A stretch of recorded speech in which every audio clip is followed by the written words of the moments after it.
बहुत समय पहले की बात है। किसी गांव में एक गरीब ब्राह्मण रहता था। एक दिन उस ब्राह्मण के घर कुछ अतिथि आए। ब्राह्मण की स्थिति इतनी खराब थी कि उन अतिथियों को खिलाने के लिए घर में अनाज तक नहीं था। इस स्थिति को लेकर ही ब्राह्मण और उसकी पत्नी के बीच थोड़ी कहासुनी होने लगती है। ब्राह्मणी कहती है, तुम्हें पेट भरने योग्य अनाज कमाना भी नहीं आता है। इसी का नतीजा है कि आज घर में अतिथि आ खड़े हुए हैं और हमारे पास उन्हें खिलाने के लिए कुछ भी नहीं है। इस पर ब्राह्मण अपनी पत्नी से कहता है, कल कर्क संक्रांति है, मैं कल भिक्षा लेने के लिए दूसरे गांव जाऊंगा। वहां एक ब्राह्मण ने मुझे आमंत्रित किया है।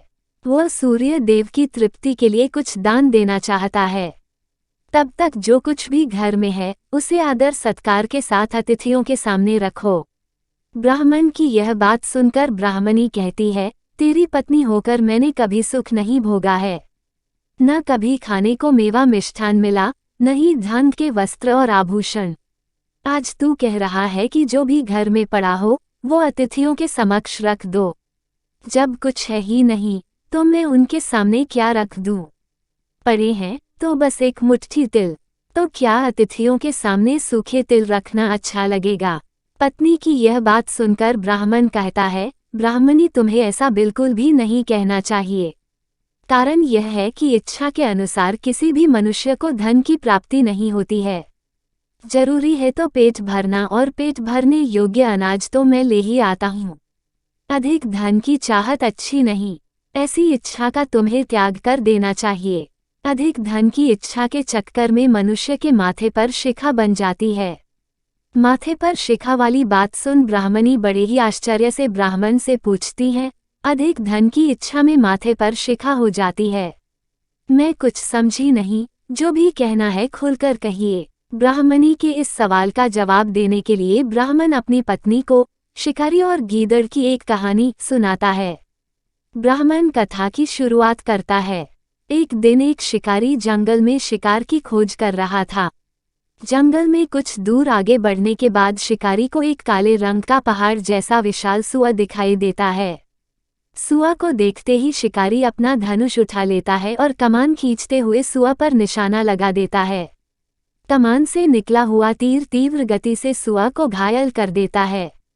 घायल होने पर सुअर चिंघाड़ता हुआ शिकारी पर पलटवार कर देता है। सुअर के तीखे दांतों से शिकारी का पेट फट जाता है। इस तरह शिकार और शिकारी दोनों का ही अंत हो जाता है। इसी बीच खाने की तलाश में भागता हुआ एक भूखा गीदड़ वहां से होकर गुजरता है, जहां शिकारी और सुअर का शव पड़ा हुआ था। बिना मेहनत इतना सारा भोजन देख गीदड़ मन ही मन बहुत खुश होता है और मन ही मन सोचता है कि आज तो ईश्वर की बड़ी कृपा हुआ, जो इतना अच्छा और अधिक भोजन एक साथ मुझे मिला है। मैं इसे धीरे धीरे और आराम से खाऊंगा, ताकि लंबे समय तक मैं इसे उपयोग में लाऊंगा। इस तरह मैं इस भोजन के साथ लंबे समय तक अपनी भूख को शांत रख पाऊंगा। इन सभी बातों पर विचार करते हुए गीदड़ सबसे पहले छोटी छोटी चीजों को खाना शुरू करता है। तभी उसे शिकारी के मृत शरीर के पास धनुष पड़ा दिखता है। गीदड़ के मन में पहले उसे ही खाने का विचार आता है और वह धनुष पर चढ़ी डोर को चबाने लगता है। गीदड़ के चबाने से धनुष पर चढ़ी डोर टूट जाती है और डोर के टूटने से धनुष का एक सिरा वेग के साथ गीदड़ के माथे को भेदता हुआ ऊपर निकल आता है। गीदड़ के माथे को भेद कर धनुष का जो सिरा गीदड़ के सिर पर निकल आता है, वह ऐसा प्रतीत होता है मानो गीदड़ के माथे पर शिखा निकल आई हो। घायल होने के कारण कुछ देर बाद गीदड़ की भी मौत हो जाती है। इतना कहते हुए ब्राह्मण कहता है, ब्राह्मणी इसलिए मैं कहता हूँ कि जरूरत से अधिक लोभ से माथे पर शिखा आ जाती है। ये कथा सुनने के बाद ब्राह्मणी कहती है, ठीक है, अगर ऐसी ही बात है तो घर में जो मुट्ठी भर तिल पड़े हैं उन्हीं को मैं अतिथियों को खिला देती हूँ। ब्राह्मणी की यह बात सुनकर ब्राह्मण संतुष्ट होता है और भिक्षा मांगने के लिए घर से बाहर निकल जाता है। वहीं ब्राह्मणी भी घर में पड़े तिल को धूप में सुखाने के लिए फैला देती है।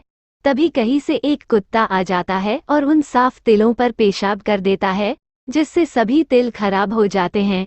तिल के खराब हो जाने पर ब्राह्मणी काफी परेशान हो जाती है और सोचती है, यही तो तिल थे जिन्हें पकाकर मैं अतिथियों को खिला सकती थी। अब मैं क्या करूं? काफी देर सोचने के बाद ब्राह्मणी को एक तरीका सूझा। उसने सोचा कि अगर वह गंदे तिलों के बदले साफ तिल देने की बात कहेगी तो कोई भी आसानी से मान जाएगा। साथ ही किसी को भी इन तिलों के खराब होने की बात पता नहीं चलेगी। इस विचार के साथ वो उन तिलों को लेकर घर घर घूमने लगी। ब्राह्मणी की यह बात सुनकर एक महिला वह तिल लेने के लिए तैयार हो गई, लेकिन उस महिला का पुत्र अर्थशास्त्र पढ़ा हुआ था। उसने अपनी माँ से कहा कि इन तिलों में जरूर कोई न कोई खोट होगी, वरना कौन साफ सुथरे तिलों को गंदे तिलों के बदले देने के लिए तैयार होगा। पुत्र की यह बात सुनकर महिला ने ब्राह्मणी के तिलों को लेने से मना कर दिया। हमारे पास जो भी होता है हमें उसी में सुखी रहना चाहिए। किसी के पास ज्यादा चीज देखकर दुखी नहीं होना चाहिए। आशा करती हूंगी कि आपको ये कहानी पसंद आई होगी। इस कहानी पर आपकी क्या राय है कमेंट करके जरूर बताइए। कहानी पसंद आई हो तो लाइक और शेयर करना बिल्कुल ना भूलिए। चैनल पर नए हो तो चैनल को सब्सक्राइब जरूर कीजिए। कहानी सुनने के लिए आपका बहुत बहुत धन्यवाद।